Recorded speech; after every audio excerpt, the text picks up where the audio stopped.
Years ago, we were lucky enough to get our first glimpse into the world of Mass Effect, and the idea of what a great game was changed forever. With the first installment, we were introduced to a groundbreaking RPG universe that very much seemed alive. We traversed the galaxy in the Normandy SR-1 and dropped to planets for further exploration in the memorable Mako. We explored and discovered secrets, fighting Thresher Maws and saving the galaxy one planet at a time. And along the way, we found plenty of reasons to stop, look around, and enjoy the scenery. Some of us even took breaks, stepping out of the Mako for a moment to watch the horizon, especially with a DLC like Bring Down the Sky, riding an asteroid, and looking down upon Terra Nova. Our goal was to stop the Reapers at any cost, take out Saren, and restore order to the galaxy. It turned out to be much more than that. Then came Mass Effect 2, our second installment, and it started off with a bang. We were attacked in space by an unknown enemy. We were given a glimpse into self-sacrifice as we sent our crew away to save themselves as we went down with the ship. We awoke years later and everything had changed. Our crew had moved on thinking we were dead, and we had a chance to reconnect with them after Cerberus had brought us back from the brink. We had to make an uneasy relationship with Cerberus' work as we tried to keep humanity safe, while assembling a new crew made up of old and new faces for a suicide mission to take on the Collectors on their homeworld. And we succeeded. Then, after having to make a difficult decision, we sacrificed a piece of Batarian space to give the galaxy more time to prepare for the Reaper invasion. We were forced to sit on Earth until the attack was at our doorstep, and those that did not heed our warnings as they should have were shook to their core. And finally, we were given the resources we needed to assemble the galaxy to fight back. And we succeeded, we sacrificed, and we gave ourselves for the cause. And because of that, the galaxy had an opportunity to continue.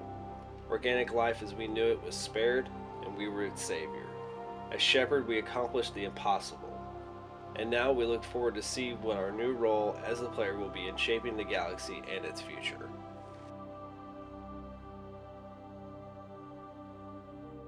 As far as campaign goes, there's a few points that we would like to cover. We feel that as far as canon goes, a control-based ending would probably work out best. It allows the Reapers to still be a shadow group that could or could not intervene depending on the player's actions. Over the course of the new game or games, the player decisions will affect how they behave and whether or not they interfere. This would also allow for the introduction of new enemies, something beyond the Reapers and even beyond the Milky Way itself. This also allows Shepard to still be a part of this series, since he or she is the reason that there even is the option for the continued existence of the races that lived on. Not to mention, it could allow for the reintroduction of the dark energy ending. The Reapers are off saving the galaxy from this force that seems to be overwhelming it and tearing it apart. It gives plenty of reason for them to be away or not involved. Could bring back part of the old inventory system and weapon system that made Mass Effect 1 have an edge over the other two games. Keep the shooter aspects from the later entries in the series, but maybe include more of the RPG elements from the first game that found its way back into the series in Mass Effect 3. As far as story goes, we didn't mind the endings when they first came out, although it obviously went in an unexpected direction story-wise, not in a plot twist fashion, but more of a deviation. As I do prefer what the original story and endings were slated to be, there was also creation of unnecessary questions such as what happened to my crew, which were answered when they released the DLC reworking the ending. Also, please hold back on certain info, as we as well as others like the mystique behind the Reapers, some things are better left unexplained. While the Leviathan DLC was fun, it was unnecessary to the story and explained too much, and honestly kinda made the Reapers less interesting. The idea of recruiting characters is always cool, but what about the option of not recruiting a character in lieu of another character? For example, choosing between a Solarian and a Krogan, or having one of those delayed because of your recruitment choices. Or if you recruited one against another character's input, it would put certain things in jeopardy, or one would end up leaving altogether.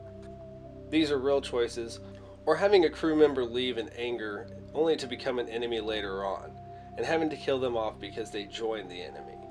Some characters would do this, others would not. It adds diversity to certain choices.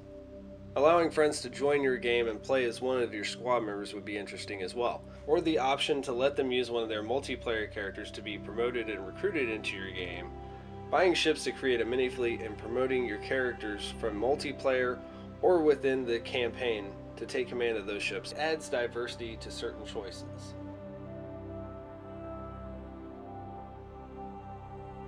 As far as multiplayer goes, please stick to the third-person view.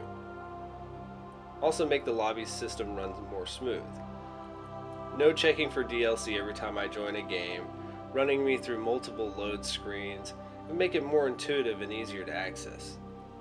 Also the addition of more game variants. 20 to 30 minute matches shouldn't be my only option. How about 5 to 10 minute matches that are about making it through a facility in a timed run? This could be as simple as having a point A to point B game where you have to fight through enemies to disable devices to access a terminal to hack at the end, and afterwards fight a mini-boss. Or have a survival mode where you fight for as many waves as you can. Or if you create a versus type mode, make it faction based similar to Left 4 Dead. Being able to add more customizing to my game types, such as selecting one type of enemy, like husks, mixing and matching levels and enemies with game variants, similar to Halo, creating custom games that give less rewards but still encourage creative and fun gameplay. Even allowing a level editor similar to Time Splitters 2 would be fun. Change how the shop works, still allow randomized packs, but also allow for people to buy specific equipment and weapons at a markup. If I was at war and spending my own credits, I wouldn't be asked to be sent something random. I would be looking for something specific to improve what I already had. If I had an assault rifle, I'd probably want to improve the mods specifically for that model, or to upgrade the model I had from a 3 to a 4. The challenge structure was a nice addition, whereas some of us lost interest in our N7 ratings rather fast and stopped promoting. Glitches, they're in every game, but in multiplayer they become even worse. For example, the ones that plague the Vanguard and the missile glitch are among the worst and most game breaking. Joining a game where people missile glitch was always annoying and took away from the spirit of the game. As far as customizing characters, not much was wrong, it just seemed like there could have been more. Like the option to do an Eclipse or Blue Sun's pattern on characters applied to, even Blood Pack patterns for Vorcha and Krogans. Creating character history for the characters that we create and promote in multiplayer would be a welcome addition as well. This could give them a reason for showing up in the campaign with limited interaction or dialogue. When adapting an old enemy such as Collectors over to the new format of multiplayer, changing their known abilities in favor of spam abilities is sure to anger people. Let's take Scions for example. When their previous ability, Stasis Shockwave, would have been more balanced, we instead got grenade spam. In all honesty, spamming by any enemy is cheap. It gives the feeling that development was rushed on the character, and in the case of the Scions, it isn't true to the original character design. When setting up a game, just on Gold or Platinum, it would be nice to have the option on what the lowest level someone could enter and play with. All too often, a player would bring a low-level character into the game only to farm levels instead of trying to accomplish the mission.